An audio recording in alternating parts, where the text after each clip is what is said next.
music, only good music. Weird Damn Radio.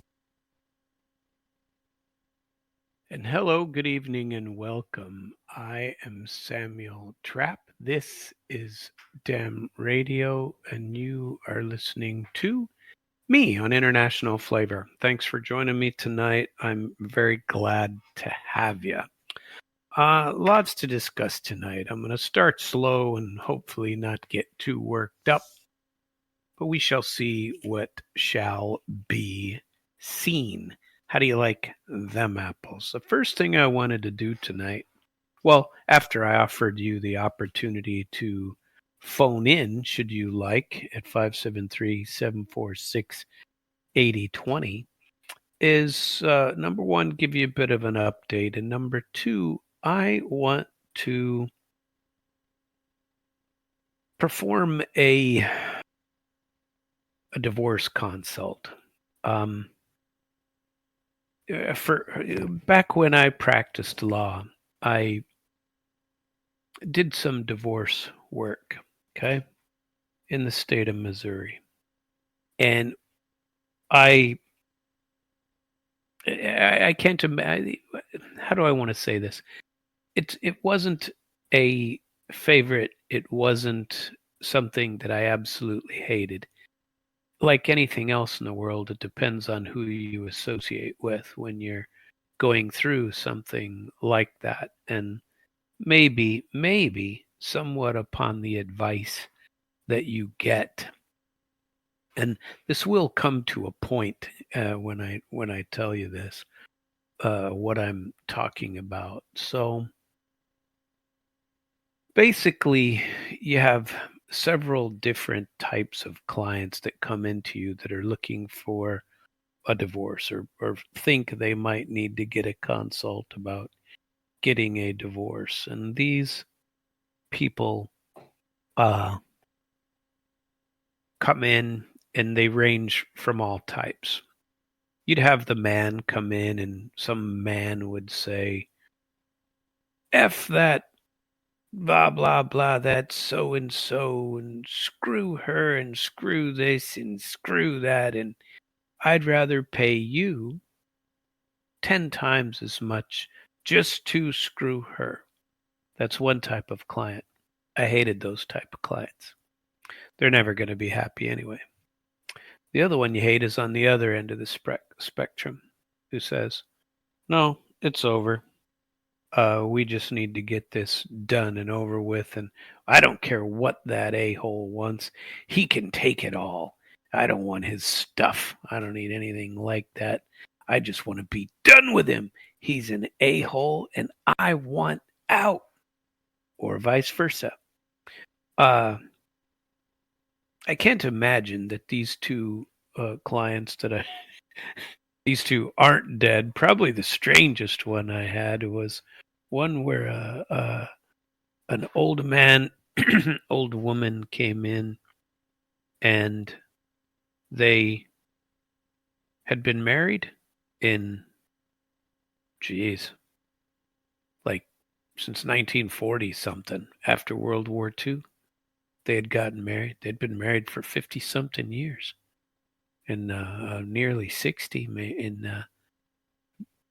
They came in together, said they want to get a divorce. I said, well, what's the point? You're in your 80s. What's the point? And, I'm not giving her son anything. What's your son too? Well, I raised him, but he ain't my son, You'd have just weird stories that people tell. And during the process, you would find out who these people really were. Okay. Can't tell you how many times that there were people who would come in and give me these horror stuff. Now, granted, there are people that are out shopping for attorneys anyway, and they want to go out and shop, and they want somebody who's not. And when you alert to them the bill, I would always, for the a-hole that wanted to screw his ex-wife over, or vice versa, screw her ex-husband over, those people, you normally double the bill just for You just, I ain't touching this until. And the horror story always begins because when you're the attorney, and these two go through 6 months of I hate him and going to court and going to this and going to that, and then they go meet their pastor, and their pastor convinces them to stay together. Guess who's to blame for trying to talk them into getting a divorce? The lawyer, of course. It's the lawyer. It's always the lawyer. He did it. If it wasn't for him, we'd have stayed together. But that a-hole, that old Sam was sitting in his office, encouraged me to give him money, and told me to go screw that woman and take all from her. And he's the bad guy, not me. I'm just I'm the guy you married. Don't you remember me? And they want to get back together when reality strikes. And so that's as you watch people go through the horror stories of their lives, especially like divorce and how it goes, how it uh, tends to destroy the people involved. And some people are just reeling. They don't understand what's happening, and they don't get it, and they didn't know that so and so had another family somewhere, or they didn't know that he had a girlfriend, or any of these things that they just didn't know.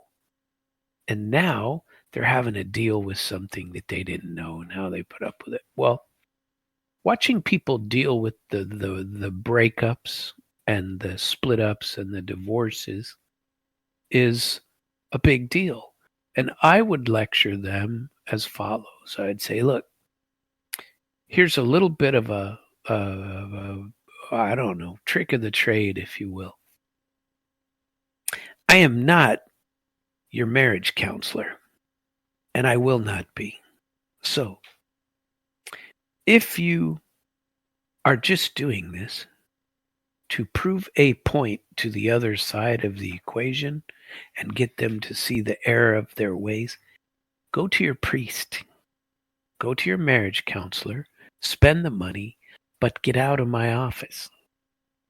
If you have made the decision and you're ready to file your divorce, then file it.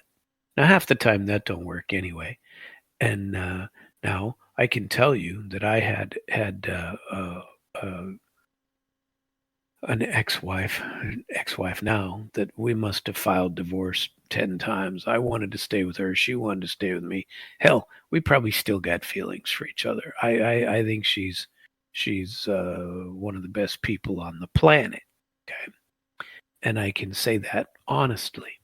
I can say that about my first wife. And I can say that about my second wife too. That I think they are just fantastic people. And, whether or not we were able to get along, that's one thing. But at one point, you loved each other, right? So, what possible good does it do years later to stick a knife in them? What does it do? Doesn't do you any good. Okay, doesn't do them any good. Doesn't do you any good. If you have children, it absolutely doesn't do them any good. And so, and trust me, there's a point to this. When I don't want to, go too far into this, but I think it's important because the next type of person you get is, because sometimes people create, instead of a marriage together, they create a business together, and they start a business and they grow that business, and the business does well for both of them, and they tend to get along, or they build a relationship and they have a child together, but they never do get married. And they just, if you have a child in your life between two people, well, perhaps you should figure out how to set aside your evil feelings towards each other and focus on the important part of the equation, which is the child.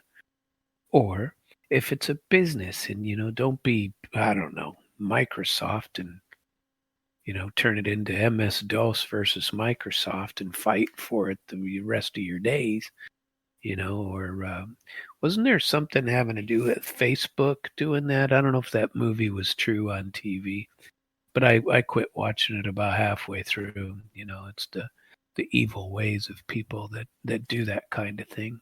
And I tell you all of this to say that you can judge the character of a person by what they say about their exes, their old partners, and their stuff like that. So today, I was particularly troubled over seeing Donald Trump beat up on Musk very badly. Obviously, he didn't have my mother, but my mother would always say, if you don't have anything nice to say, shut your damn mouth. If you, I just don't get it. Why we have to hear this rot everywhere we go. Just put it away already. Old Musk is, and by the way, I have some similar words to him, but he's tried to depersonalize it, right?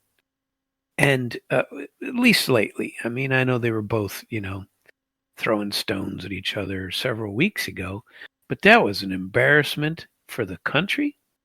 It's an embarrassment for anybody who wants to be a Trump supporter like I do. It's an embarrassment for anybody who thinks it's just improper, He's the damn president of the United States, for God's sake. Why is it that we have to lecture these kind of things? Maybe there's a point and I'm missing the point. I like to listen to JR, and I listened to most of him today, most of his show today, and it was or was it yesterday? He said these things. Either way, I listened to him, and at one point he was saying it just seemed staged. And maybe it is, but that still doesn't make it proper. You know what I mean? It doesn't make it something that we need to hear, because I don't know that it's helping anybody any. I don't. Not now. We're beating up on Doge. Now we're beating up on whether or not. And I don't mean Trump's doing this, but there are other people that are doing it, and they're doing it because once you attack someone, it's okay for everyone else to attack them too. If you got friends and you start saying bad crap about your ex-wife, it becomes okay for them to do it. And just to commiserate or whatever. And it just, I don't know. So I caution people to, I wish I didn't have to listen to that. And I don't have to listen to it. And I do tend to turn it away. But every time it's like, oh my God, again? Here we go again. So perhaps they need to go see. It's like, half the time you can't figure out if they want to get back together because they enjoyed those times together. And whether they're making it impossible for that to occur now because of the way they're acting, or if JR is right and it's really just a show, okay, fine. But what's the point of the show? I don't know that you couldn't get it by playing it a different way. I did hear one interesting remark that I would be absolutely all for if they were trying to. I heard somebody say today that the reason Musk was being this way is because he wants to start a new political party for those of us in the middle. I'm not anti that at all. I think it's long past time that we had only two political parties. We have others, but wouldn't it be nice if there was something for the rest of us? a Festivus for the rest of us. That would be very nice, don't you think? So that's all I want to say about that today. The other thing I wanted to do was give you a small update on my Thursday night program. I think I told you last night that I had sent out my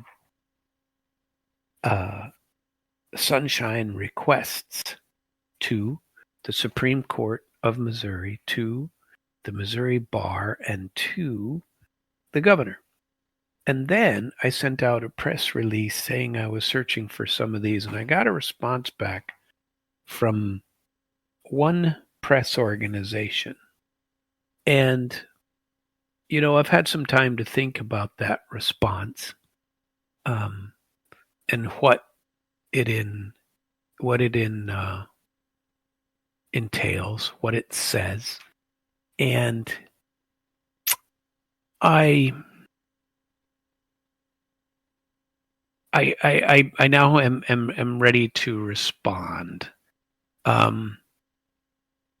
Basically, there was a guy named who responded to me that I sent to what is this organization called?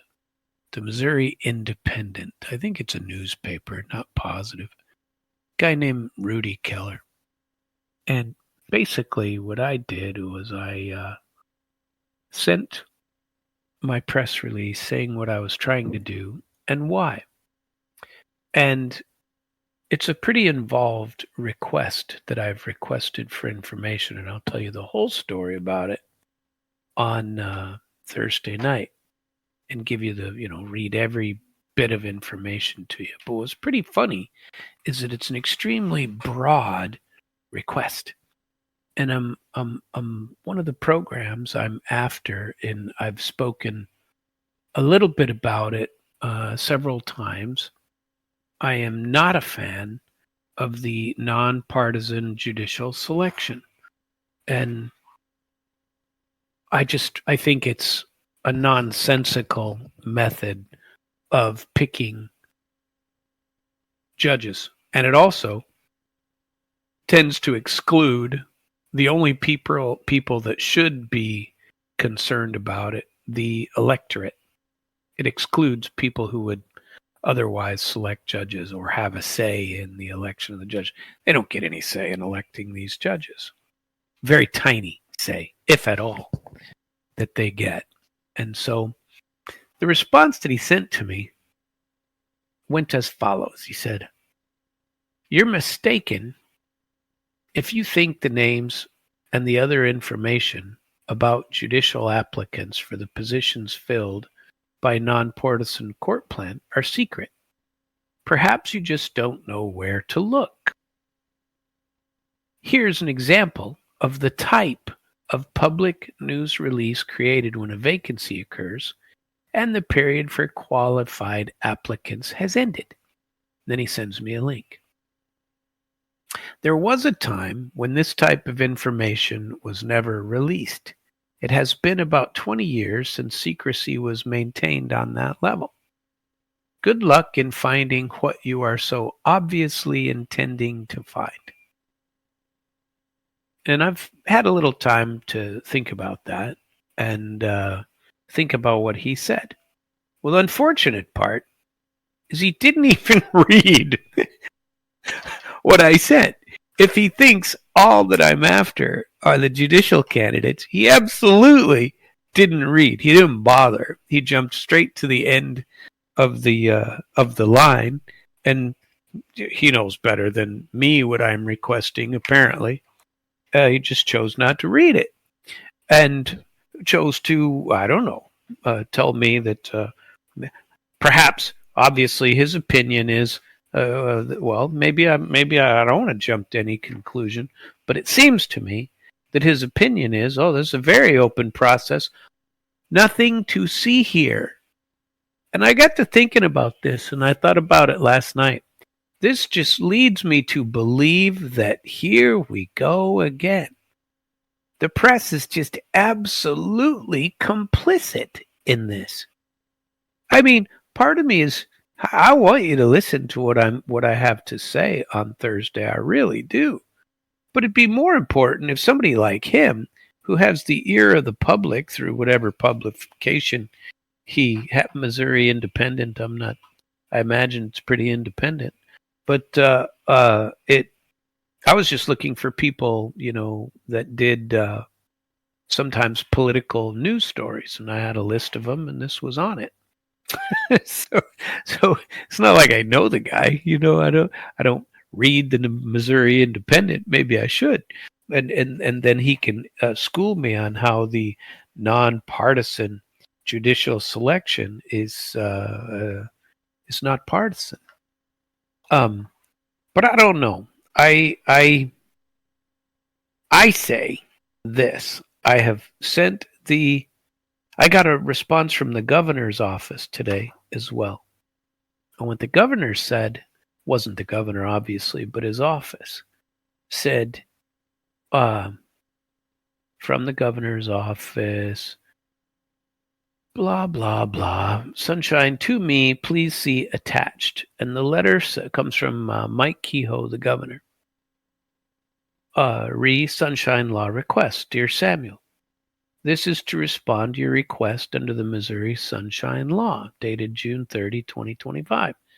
The earliest date that responsive records may be available is July the 18th of 2025 by 5 p.m. The date reflects our office's good faith effort to process sunshine requests as quickly as possible. The documents are not immediately available due to the voluminous scope of your request and amplified activity of this office. At this time, we have no estimate of cost, but will advise you if the cost exceeds $50. And so we'll see how that works out for me when we get there. But that's at least it's a response. And so I got something from the governor. Now they have 72 hours, which is why I wanted to get it out there yesterday, so that by Thursday I should have responses from the Supreme Court and from the Missouri Bar, where I've also sent these requests. And I want to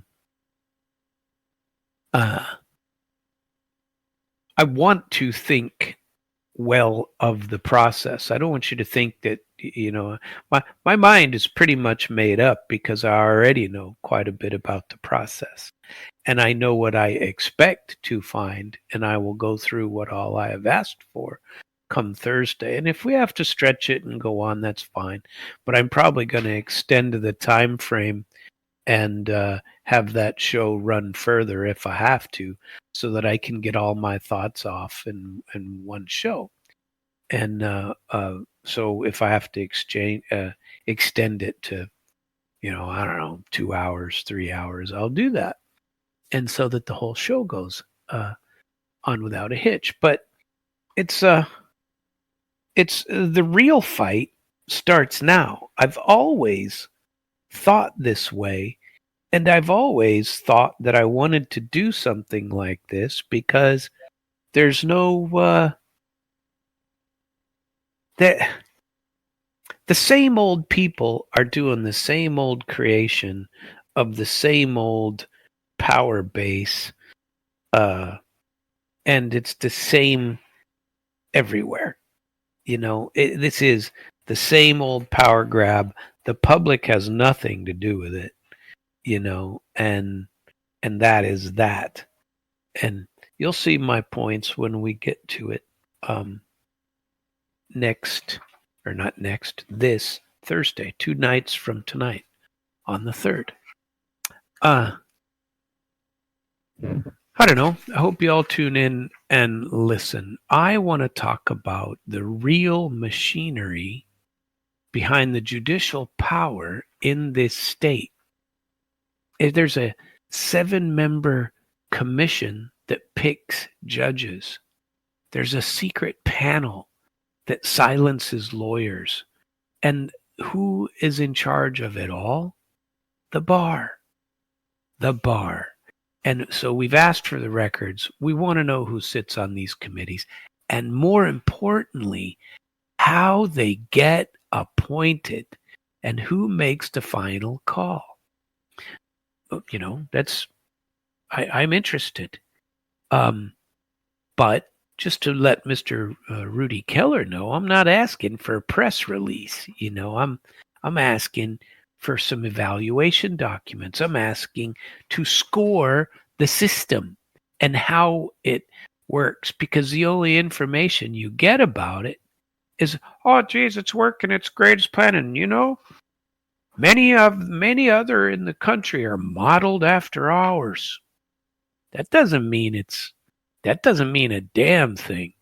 You know why they're modeling it after yours? Because it's a good way to grab power, especially if you control it. I tell you what, the link that this Keller guy sent to me, showing the judges that applied, or the people who applied to be judge and were interviewed, that was weak. And if they were all that easy to find and there were tons of them out there, it'd be different. But there really isn't. They're and it's like he said, they haven't always advertised these. But anyway, if they don't have anything to hide, they'll provide the files I've requested. If they want to prove me wrong, fine. They can prove me wrong. I've invited people to come and say, anybody that would like to, but they won't, because then that would mean that they might have to answer some seriously troubling questions, like, how does the public get a say in this? And they say that it's in retention. Well, nobody. I mean, if you've hired an axe murderer, what good does it do you that you can get rid of the axe murderer later? And obviously, that's an exaggeration. I don't believe that judges are axe murderers, but wouldn't you prefer to have a say before the guy gets on the bench instead of after the guy gets a year later? In fact, the guy gets on the bench. This is nonsense, and it's a way for the Missouri bar to do what it does best: destroy voices and promote the silent but compliant, and make sure that they, it'd be real interesting to know what goes on behind closed doors. I say pay attention this Thursday, and if anybody wants to come on the show and defend the system, I'll let you speak. No problem. Give me a call, and I'll take off the timers so that we can keep on trucking. We can go as long as you like. I'll stay up late at night. I do anyway.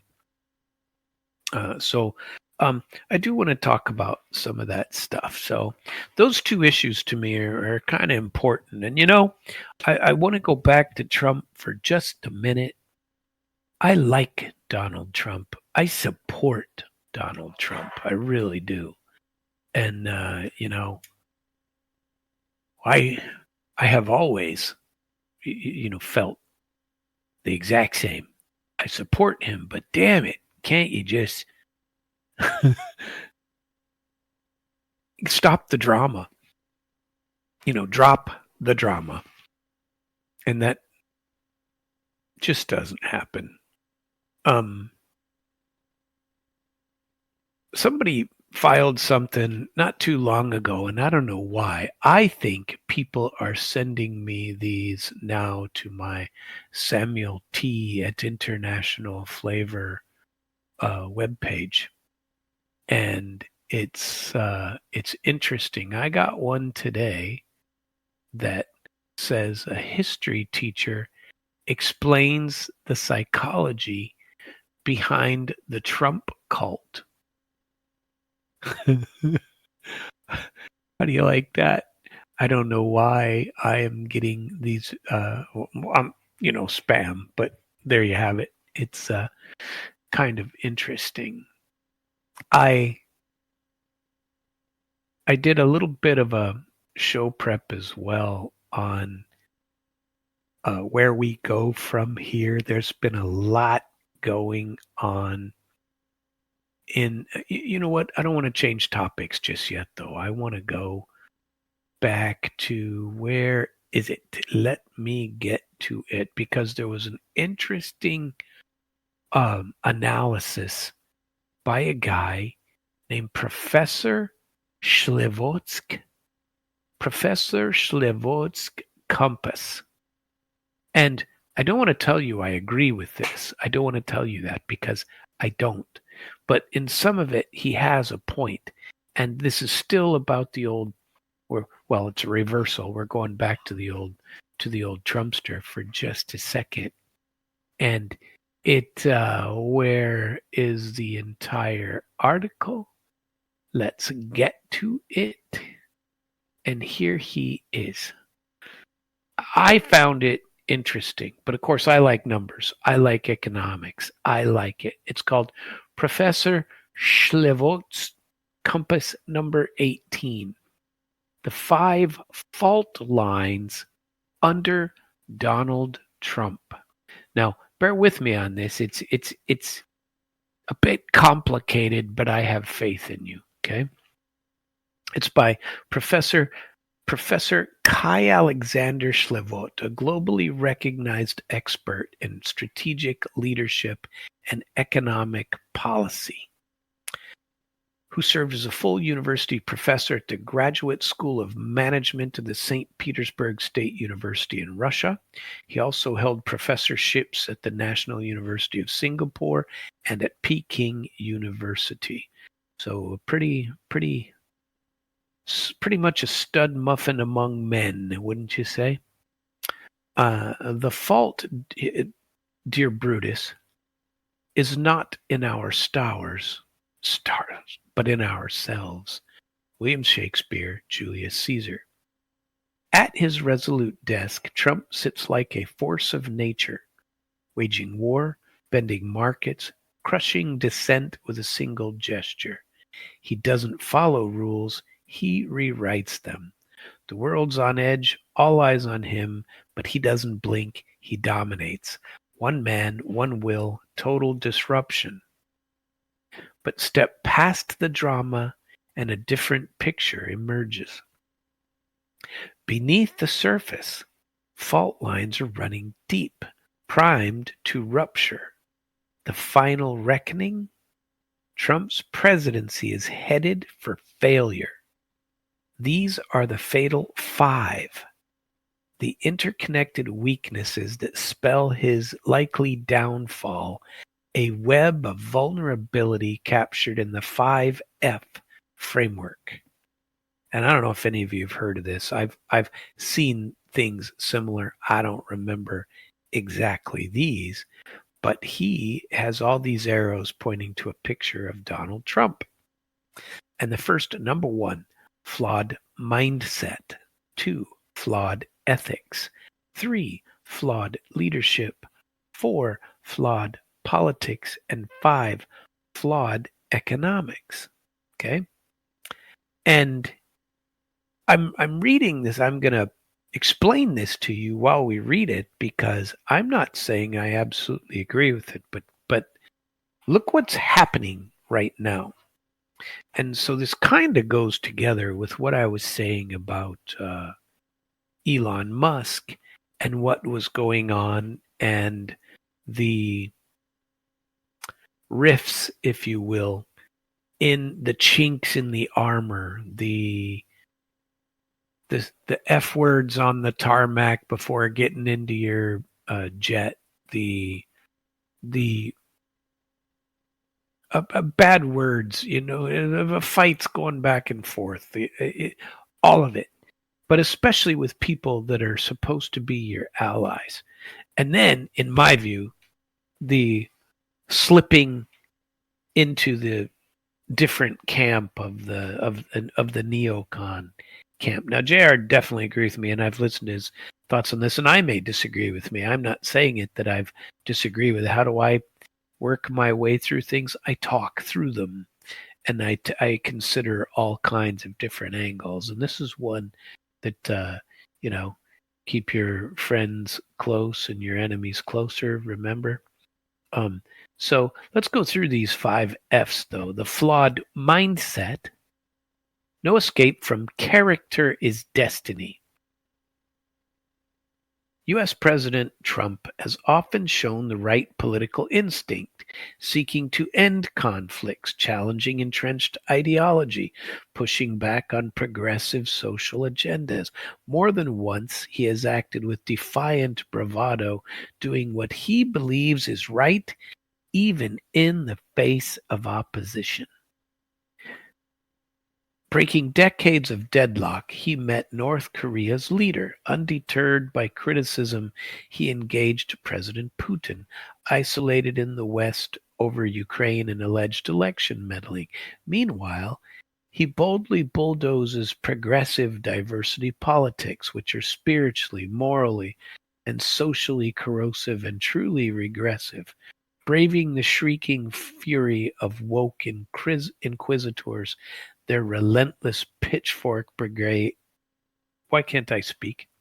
Brigades, and the ever aggrieved cancel culture mob. Yet Trump's boldness often slips into hubris, excessive pride that fuels overconfidence, blinds him to acute limits and warnings, and puts ego above the common good. Now, for me, that rings true a little bit. Okay, some of you, I'm not telling you that I'm, a disciple of this guy now. I'm just saying this is an interesting concept if you read it, because people are already trying to go back to getting him back in destruct mode. And I believe if he goes further down the path of continuing to, I don't know what, the social media nonsense of his first term, he's going to make more and more people who, like me, just don't like that and don't think it's proper, turn on him in other ways. Okay, so far that's not me. I've always felt a little bit iffy on his international politics. Anyway, it shows in his underestimation of global conflicts like Ukraine and the Middle East, attacks on allies and institutions. In his view, NATO. I think he's been pretty steady on NATO bashing for years, and fixation on flashy prestige projects like the U.S.-Mexico border wall. I think that needs to be finished, so I'm all for that. Although today I saw in the news too, and this is something to talk about. Where is it? Here it is. Trump announces a new perfume model, new line of fragrances. U.S. President Trump unveiled a new line of perfumes and colognes marketed as Trump fragrances, featuring limited edition bottles shaped like golden statues of himself. Things like this. The products went on sale this week and are promoted as commemorating Victory 45-47. Trump fragrances are here, he wrote on Truth Social. They're called Victory 45-47 because they're all about winning strength and success for men and women. Get yourself a bottle and don't forget to get one for your loved ones too. I don't know. I was going to read to you part of that article, and I don't want to read the whole thing, but because I really don't. But I just wanted to bring that point out to you and get back to the professor here now. Craving adulation, Trump chases image over substance and, driven by a mercurial temperament, governs on impulse. That's hard to disagree with.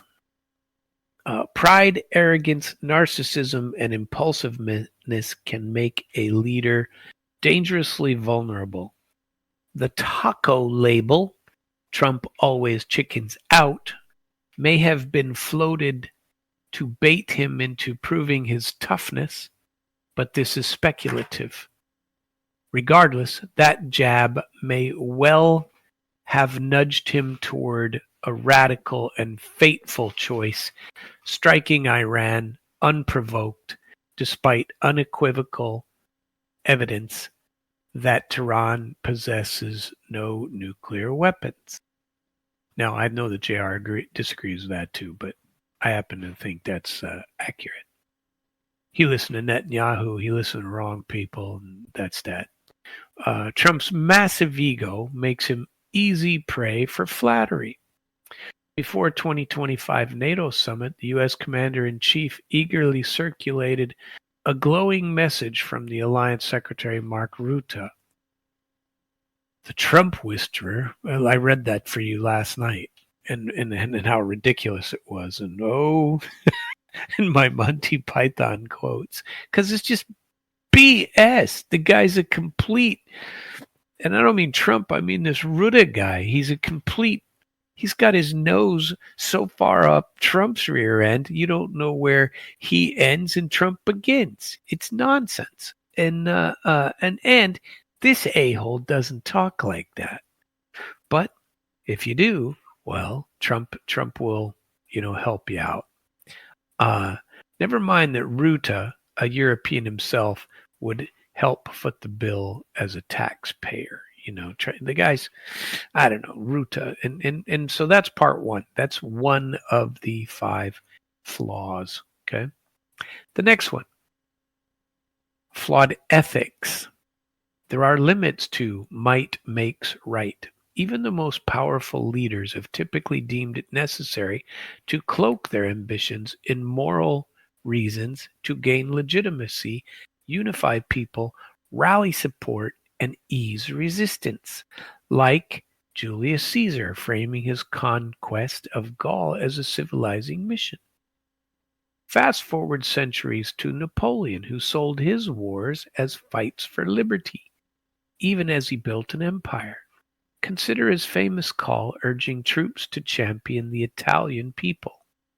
You will go to fight for the liberty of the peoples of Italy, to free them from the chains of their tyrants. Yeah, just like us in Ukraine, right? But Trump's supposed to be getting this out of there. Though arguably lacking the stature of a Caesar or Napoleon, Trump often bypasses morality, propriety, and decency. He leans instinctively on the logic of might makes right. Classic proof in February 2025. And I did not like this either.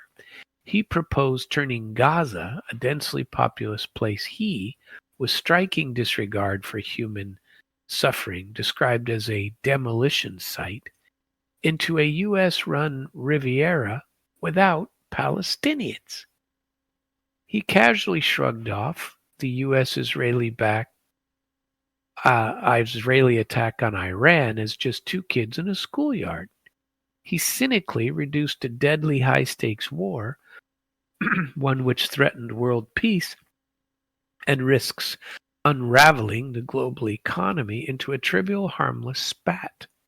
He cast himself as a neutral referee and peacemaker, and in feigning detachment while watching the roughhousing, never mind that America had handed one kid the stick to beat the other. In a 2020 tweet, Trump slammed the International Criminal Court, a body probing genocide, war crimes, and crimes against humanity, as a kangaroo court and illegitimate. This after the ICC probed Israeli PM Netanyahu for war crimes in Gaza, and now he's slapping harsh sanctions on the ICC chief prosecutor. I disagree. I've talked about this repeatedly. I don't think I don't think that should happen, and it's always that way. We always 100% back. Anyway, 2018. This is an ethics review basically. In 2018, Trump refused to visit a war cemetery, reportedly dismissing fallen soldiers as I don't believe this, as losers and suckers. By putting power above principle, he sacrifices ethics and trust, which is a crucial tool of persuasion. His blunt style, admired by his base as authentic, fuels opponents' claims of tyranny, rekindles fear from the day of the American Revolution. Against this backdrop, Trump's stunt of circulating an AI image of himself crowned predictably provoked blistering backlash from democracy advocates, was hardly helpful. Number 3, flawed leadership. Ambition splits focus and awareness. Trump's zealous quest for an imperial presidency, I disagree with that. What do you call it?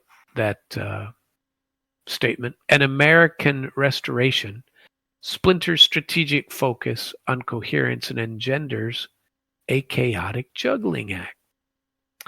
The U.S. president's scattershot approach spreads him thin across domestic crises and global flashpoints, risking failure, worsening the fog of a vague, half-baked initiative such as build the wall, drain the swamp. At times he goes full shotgun, breaking flurry of 26 executive orders in one day, scrapping climate pacts, overhauling immigration, narrowing gender rights, targeting civil service, and pardoning 1,500 Capitol rioters. For Trump, leadership is just the art of the deal. His logic may be flawed. He treats politics like real estate, prioritizing transaction over relation. He ignores complex human stakes. Trump did not see real estate deals in politics. He saw a full-blown business portfolio. To some, he played the Godfather at the White House. Consider this. Trump preyed on Ukraine's vulnerability and desperation for U.S. military support to seize critical minerals and resources. In a brazen twist, he demanded payment for aid already delivered. Just as a sports coach chasing wins, masters of the political game require a smart and balanced roster. But Trump prizes loyalty over competence, elevating partisan firebrands such as Steve Bannon while sidelining seasoned pros such as FBI Director Comey. Now that's BS. Comey was no pro. Want to talk about partisan hack? Well, there you go. Such favoritism echoes the infamous... I'm going to skip that part because I want to get to number 4, flawed politics, weak grip on the real politic. Unclouded by ideology, Trump jolts politics with an innovative and results-driven mindset. He defies orthodoxy and upending entrenched trends. He wields power like a chainsaw more than a chisel. His sheer will cuts political noise and rips into the machinery of government with blunt force. The maverick and trickster favors personal engagement over formal channels. His direct talks with President Putin as an example. With the seat-of-the-pants style and raw energy, he shatters long-standing barriers and creates little lasting substance. Paradoxically, despite his pragmatism, Trump often operates in a vacuum, driven by a blind, hard, dynamic reality of power. But scarce economic resources, military constraints, geographic limitations, or institutional checks. Remember this time-tested truth, and this I agree with. Every battle plan is perfect until first contact is made with the enemy. Number 5, flawed economics. It's the economy stupid is still true today. It's the economy stupid coined the Clinton 1992 campaign to spotlight the voters' top concern. Yet Trump seems deaf to this enduring truth. From the start, Trump shattered economic orthodoxy to make his Make America Great mantra, favoring shock intervention from the White House over multilateral cooperation or consensus building. By the way, I agree with that. Over time, Trump doubled down on his economic nationalism. He ramped up tariffs in 2025. He signed the beautifully illiterate One Big Beautiful Bill, a sweeping deficit-financed economic package. In his most audacious economic gambit yet, he vowed to scrap the IRS. Now, I'm all for that. Okay, I want to get to the point on this because I didn't want to spend too much time in this. Conclusion. In the end, may we ask, was this the rise of a colossus or a long prologue to a fall? Trump embodies the quintessential American can-do spirit, the driving force that vaulted the land of opportunity to global preeminence, drawing the best and brightest for generations. Yet unchecked strength in excess becomes weakness that, if uncorrected and compounded by other flaws, could engender derailment. Trump's impulsiveness and unpredictability, personalized rule, disregard for diplomatic balance, and penchant for undercutting institutions evoke not Bismarck's cautious statecraft, but the apparent reckless self-sabotage of Wilhelm II, a mercurial man whose very excesses and volatility ensured he would be Germany's last emperor. Never forget, every choice carries a price and nothing comes without a cost. So, all great men are gifted with destruction, as Oscar Wilde observed. The Apprentice star seemed to have peaked. He, in his undoing, may take multiple forms, if it comes to that. I'm merely reading this as an alternative. Trump might come not with bang whipper, reduced to a label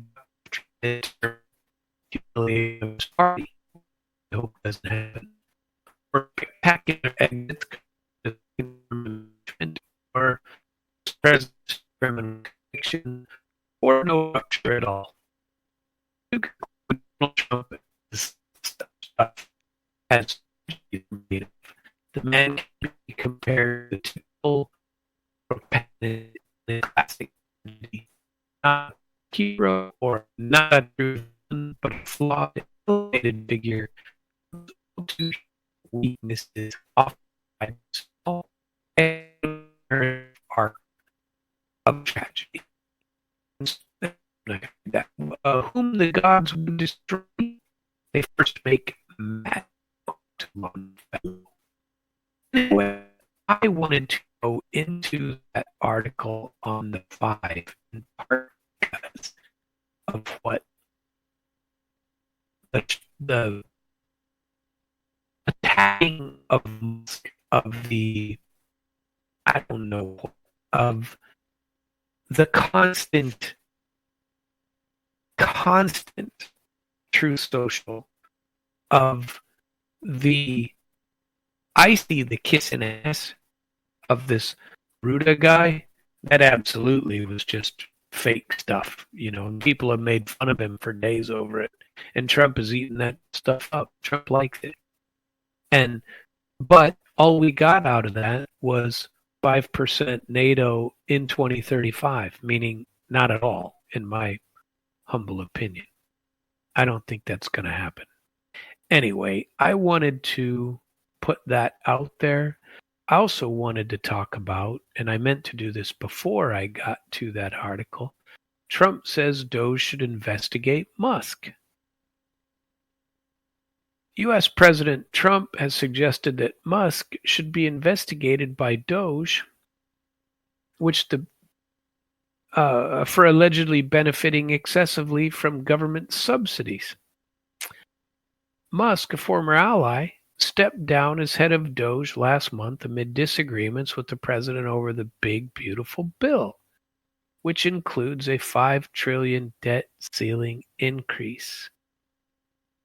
Every member of Congress who campaigned on reducing government spending and then immediately voted for the biggest debt increase in history should hang their head in shame. Isn't that terrible?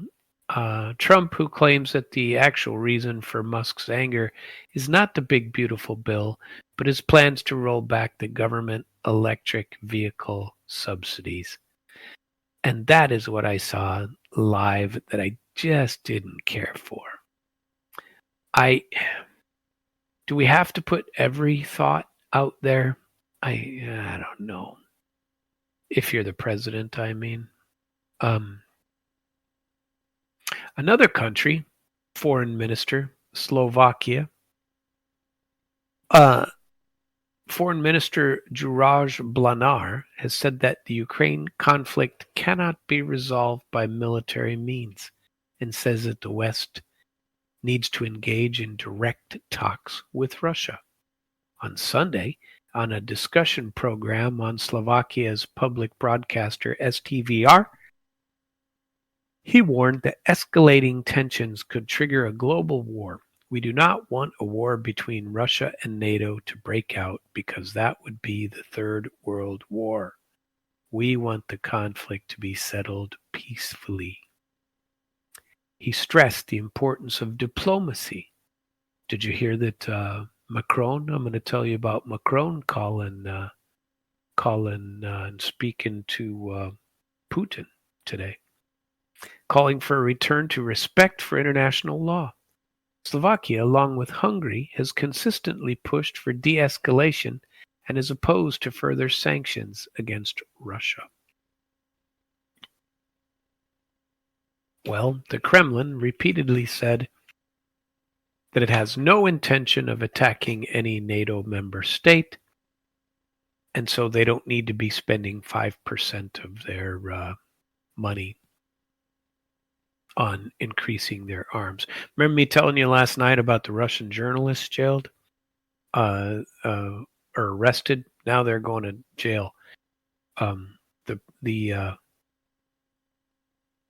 4 months, it looks like. How long are they going to be there? They're going to be there for a while, it appears. Crazy. Let's see. Where are we with Putin and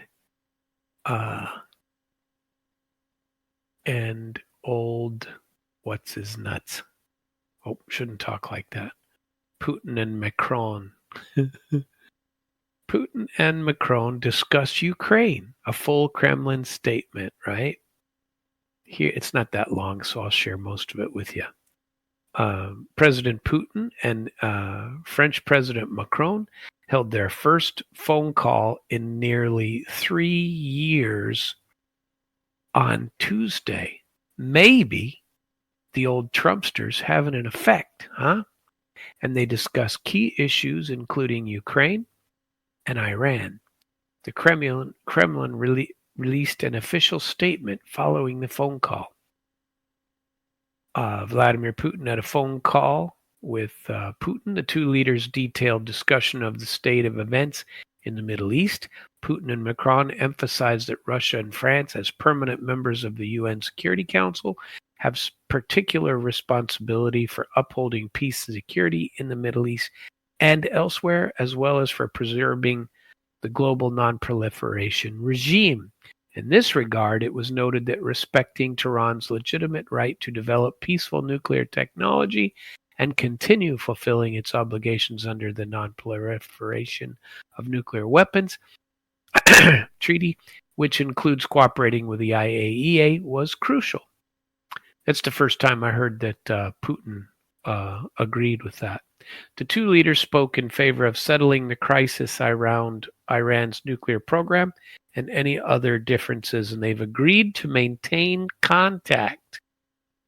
When discussing the situation in Ukraine, Putin reiterated that the Ukraine conflict was a direct consequence of the policies pursued by Western countries, which had for years been ignoring Russia's security interests, creating an anti-Russia staging ground in Ukraine, and condoning violations of the rights of Ukraine's Russian-speaking citizens.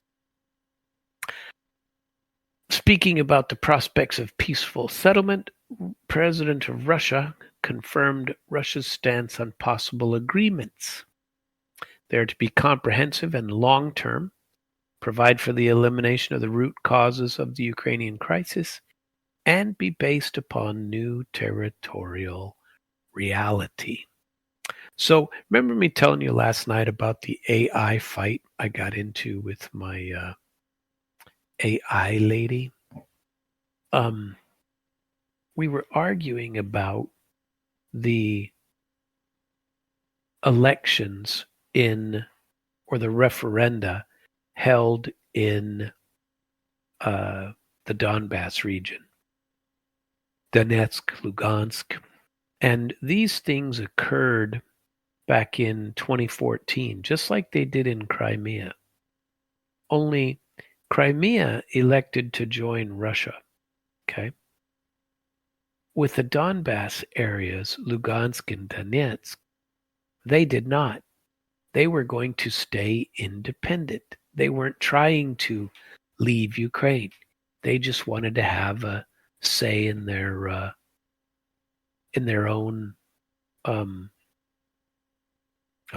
path.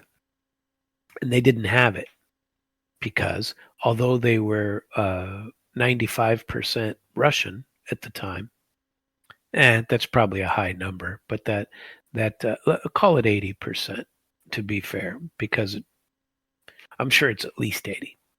But even if it's only 60, it doesn't matter. They want to have a little bit of input in their self-determination. Well, Russia didn't create those referenda. Those referenda were before Russia came to be involved, right? And so I quizzed my AI about that today. I went back to the same argument. You know how you can go back to the same argument and see what they say. And she discounted those and said that there were Ukrainian newspapers who said that these were underground elections and not real referenda that were manipulated and forced even back in 2014. So I found that to be rather amusing, that I have to fight with my AI all the time. There's something about Zuckerberg unveiled a superintelligence lab. I don't know how I got that pulled up. I don't really care about that. I mean, I do, but what do I care? Here's one. The Pentagon halts weapon supplies to Kiev over depleting stockpiles. This came out like a couple hours ago. Pentagon is suspending shipments of several categories of U.S.-made weapons, says Politico in NBC News. The decision follows an internal review of American weapon reserves that was ordered by Pete Hegseth, amid rising concerns at the rate at which munitions are being depleted. The move reportedly affects dozens of Patriot missile interceptors, Stinger, and air-to-air missiles, hundreds of Hellfire and GMLRS systems, as well as thousands of 155 millimeter artillery shells that Washington previously pledged to Kiev.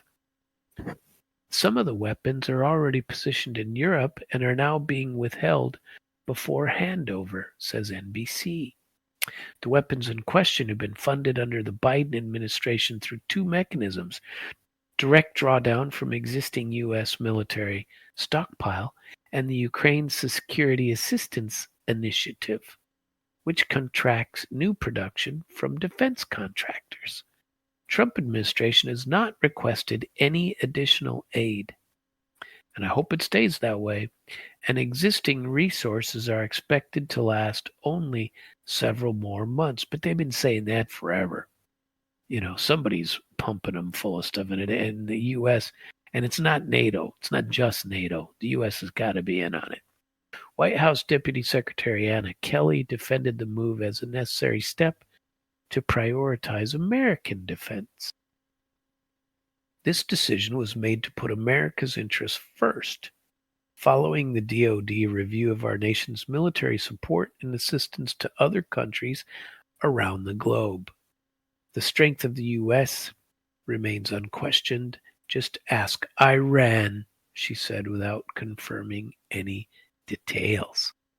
The decision to freeze or slow walk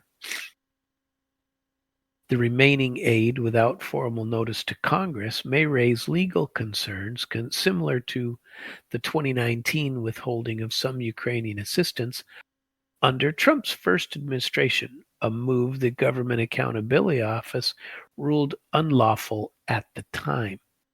Kyiv has repeatedly voiced frustration over what it sees as dwindling support from Washington.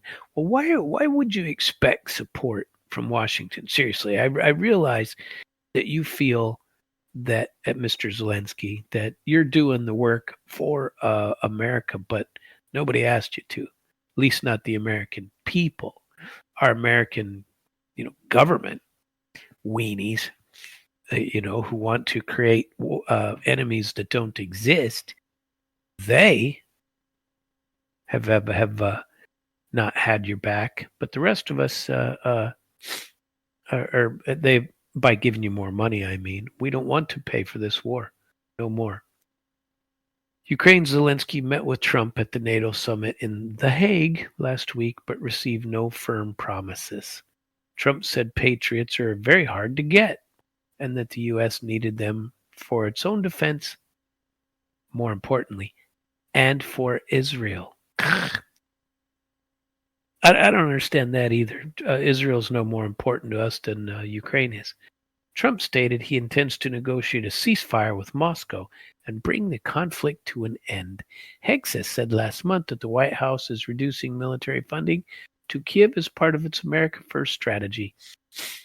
The Pentagon's policy shift appears to reflect a broader realignment under Trump, who's publicly questioned the rationale behind endless aid to Ukraine. Russian presidential envoy and head of the Direct Investment Fund, Kirill Dmitriev, noted that the move highlights the real limits of Western capacity and the shifting priorities of the U.S. military. Well, quite true. Frankly, I'm glad to see that. Here's something that I just really love. And this makes me very happy. We'll see how long it lasts. Rubio announces the end to U.S. Agency for International Development Programs. Washington is shutting down its foreign aid agency. Long the primary vehicle for funding political and development projects abroad, USAID has fallen well below its obligations to advance U.S. interests, said Rubio. With more than $715 billion in inflation-adjusted spending over the decades, the agency promoted anti-American ideals and groups, including DEI, censorship, regime change, and fostered an NGO industrial complex. This era of government-sanctioned inefficiency has officially come to an end. As of July 1, U.S. aid will officially cease to implement foreign assistance. Rubio stated, adding that the State Department has officially absorbed the agency's functions. Do you think that'll lead to more corruption or less? I don't know. As part of Trump's broader federal waste-cutting initiative, thousands of USAID employees were fired or placed on leave, and billions in aid contracts were frozen or scrapped. The effort has been led by DOGE, a new body tasked with reducing bureaucratic overhead across federal programs. When are we going to get rid of more of those? Do you know what I always thought would be interesting, and I might actually do it? I would like to find a copy, and I know where to get it, but it's thousands and thousands of pages. This big, beautiful bill. I bet you $1 million. It's not very beautiful. Oh, it's big, and it's a bill, but I'll bet you it ain't so beautiful after all. And I don't know. This debt ceiling stuff troubles me too, especially with as much debt as we have. Meanwhile, in Russia, they are prosecuting Timur Ivanov. He was found guilty of embezzlement and fraud. Russia's former deputy defense minister, Timur Ivanov, has been sentenced to 13 years after being found guilty of embezzling state funds. The 49-year-old, arrested in April of 24, previously held senior roles in Russia's energy and construction sectors. Before his appointment as deputy defense minister in 2016, he led the state contractor Oberonstroy and worked at several major firms. The court found Ivanov and his former subordinate Anton Filatov guilty of embezzling 216.6 million rubles, or $2.8 million, during the 2015 purchase of 2 ferries. That sounds funny. 2 ferries, ship ferries, ferries. If you're buying a ferry, I hope it doesn't cost that much. Carried out by Oberonstroy on behalf of the Defense Ministry for the Kerch Strait. The pair were convicted of stealing and laundering $50 million that belonged to the now bankrupt Intercommerce Bank. Both men deny any wrongdoing. In his final statement, Ivanov insisted that the ferry deal was lawful and even earned him a state award. He argued that even if there were grounds for prosecution, they bear no relation to the current charge. Filatov was sentenced to 12.5 years and fined $318,000. He claimed the case had been based on investigative errors and speculative conclusions. Wow. Another one. Russian deputy defense minister has been charged over an $11 million bribe. Tell you what, that who knows? Bloomberg says China is boosting purchases of Russian metals. Aluminum, copper, nickel shipments all surged this year. Beijing has increased purchase of Russian metals as Moscow pivots toward Asia. The U.S. and its allies have been targeting Russian base metals in an effort to cut the country's revenues, but China has become a key buyer of Russian commodities, with overall trade between the two countries hitting historic highs last year, $240 billion. Imports of Russian aluminum jumped nearly 56% year-on-year to 1 million tons between January and May, while copper surged 66% and nickel imports more than doubled. The report noted that while Russian producers Rusal and Norilsk nickel are not under sanction, their access to global trading platforms is restricted. In 2024, the US and UK barred the London Metal Exchange and Chicago Mercantile Exchange from accepting new Russian origin aluminum, copper, and nickel, and barred import. Washington earlier imposed 200% duties on Russian-made aluminum products, while Canada banned them. Earlier this year, the EU introduced a phased ban on Russian aluminum, setting a 275,000-ton quota. The Kremlin has condemned such sanctions as illegal, warning they will backfire on those imposing them, like all the rest have, by the way. Interesting stuff. Sanctioned producers such as Russian Copper and UMCC may also be shipping metal to China. Norilsk Nickel's chief Vladimir Potanin has said that the company plans to relocate some copper operations to China to safeguard export from sanctions pressure on financial transactions. They're all trading through BRICS using the currency anyway. So there's a funny article. Where is it? Well, there's several funny ones that I wanted to get to, but well, it's not really funny. It's just a funny title. It's actually kind of sad. U.S. canceled the visas of an anti-Israeli Army British rap duo.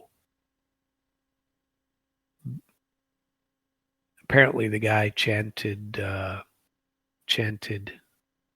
bad words, death to the IDF at a music festival. So the U.S. canceled his visa. You can't say death to the IDF. You become a terrorist, apparently, even if you are just a rapper. I don't know. Interesting stuff. Where were we here? Here's one I wanted to read to you. This one I liked this article. I thought it was amusing, but I shouldn't think it's amusing. A Russian Jesus was sentenced to 12 years. A Russian court has sentenced Sergei Torup, a former traffic cop who claimed to be the reincarnation of Jesus Christ, to 12 years in a maximum security prison. Torup was convicted of causing psychological and physical harms to his followers, and he financially exploited them. Torup, who goes by the name Vissarion, founded his Church of the Last Testament in 1991 in Russia's Krasnoyarsk region. The church attracted thousands of followers with a strict lifestyle that bans meat, alcohol, swearing, and money. No money, you. Its members live as vegetarian subsistence farmers in remote Siberian settlements. In the Novosibirsk court, they also sentenced his aides, Vladimir Verdernikov and Vadim Redkin, to 12 and 11 years apiece. All three denied wrongdoing during the trial and were ordered to pay 40 million rubles, around $511,000, in moralny ущерб, which is moral damages. The charges stem from activities between 1991 and 2020, during which investigators found that 16 individuals suffered moral harm, 6 sustained severe injury, and 1 saw his health deteriorate due to the sex practices. The movement came under scrutiny on 2 separate occasions in 2020. In February of that year, members of the church were interrogated as part of an investigation into corruption and fraud at the Istoki school, which is attended by the children of Vissarion's followers. Isn't that depressing? But the funny part is just coming. In September 2020, Russia's Federal Security Service, FSB, raided and arrested Torup and several of his associates following allegations of psychological pressure and financial exploitation. During the raid, Police found a stash of jewelry, weapons, adult toys, and money, including rubles, dollars, and euros. Officially registered in 95 as a religious organization, the Church of the Last Testament was later dissolved following legal actions against its leaders. The sect gained international attention in 2012 when the Vice News released a YouTube documentary titled "Siberian Cult Leader Thinks He's Jesus." I love that article. I don't know why. It's just stupid.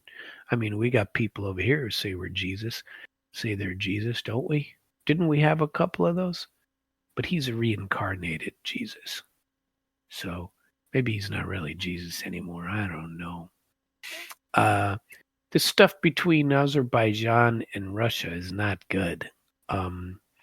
This is not going well. It's rapidly deteriorating in the aftermath of a police raid. And the Russian police raided an ethnic organized crime gang, and 2 people got killed. Well, since then, it's been going back and forth. I told you about the Russian journalists getting arrested. Now they're up to 3, 4. Now they've been jailed, meaning they're going to stay there. Baku's retaliating. This is how it started. Last week, Russian police raided a suspected crime ring in the city of Yekaterinburg. The raid was part of an investigation into a string of murders dating back to the early 2000s, and they were believed to be gang assassinations and contract killings. During the raid, 2 elderly suspects identified as Gusein and Zaidan Zafarov ended up dead. It has been established that one of the suspects succumbed to heart failure, according to Russian authorities. 6 suspects, all of whom are Russian, have been taken into pretrial custody. After the scandal erupted, the probe alleged organized crime group was transferred to the central office of the Russian Investigative Committee.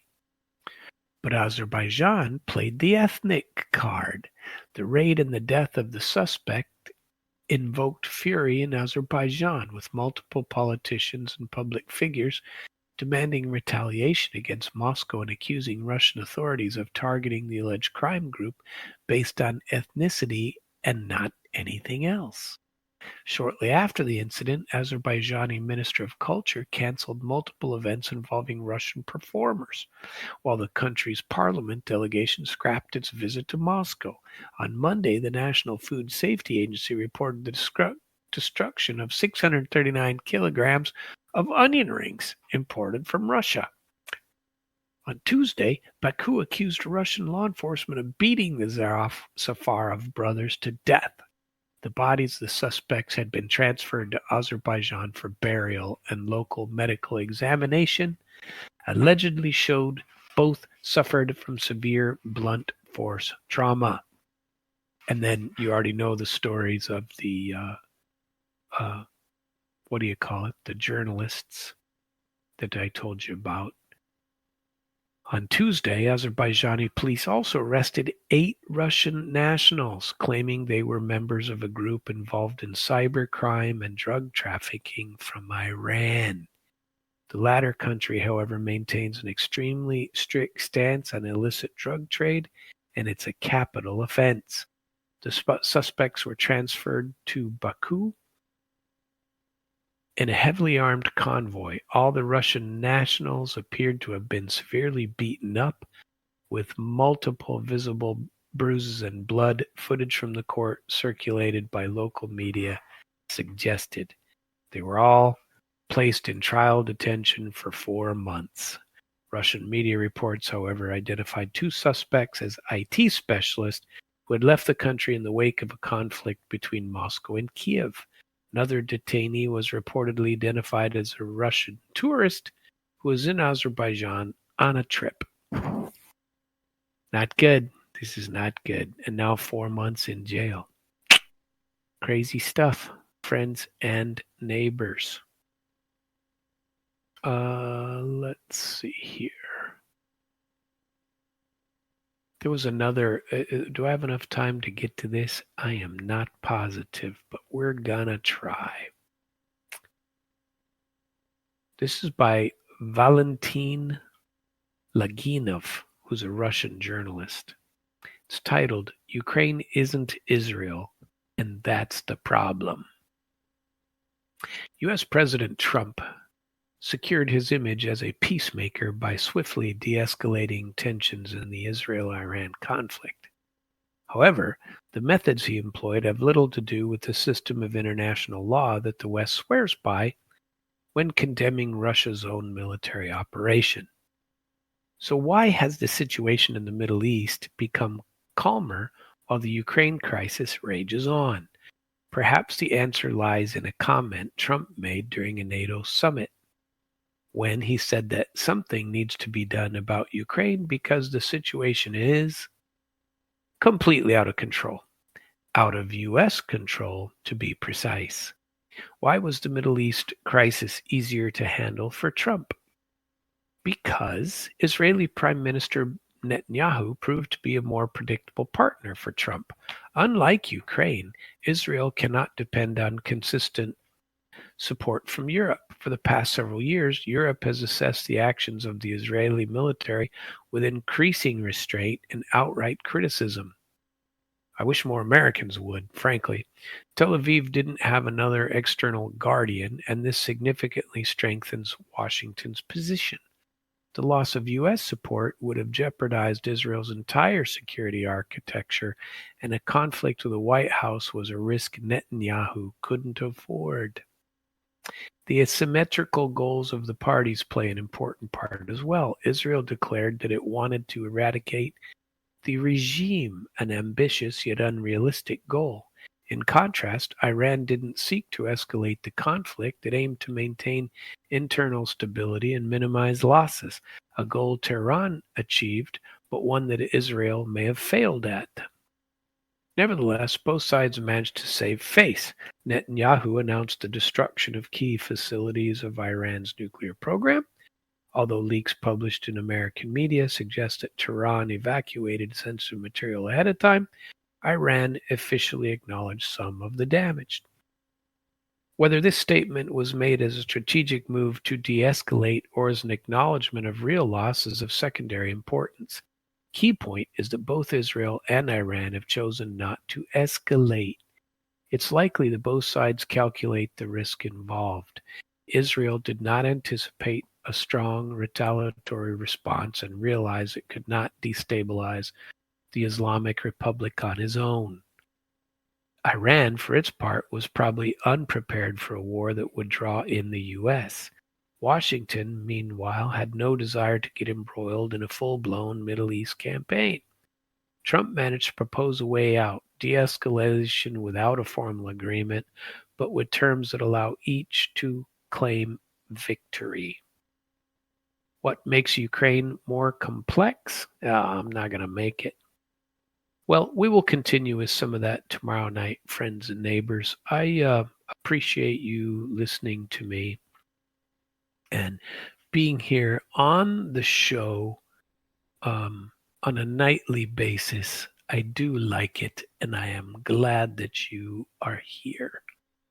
And so I want to encourage you to look at damradio.com/schedule. Tomorrow is the big Wednesday, and there are plenty of folks to talk to on Wednesday. I think I heard JR say that it was Gabby in the morning. Damn Schwag wasn't going to happen. I don't know if that's true or not, but the schedule is up on the board. You can look at it at damradio.com/schedule. You can go to internationalflavor.com for my show and get all of the past podcasts. What I'd like to do is encourage you to come and make sure to pay attention on Thursday to the show, where we're going to continue to follow the sunshine requests I have sent out and see what occurs. So pay attention. It could get exciting. And we shall continue to see what shall be seen because that's what we like to do. I am Samuel Trapp.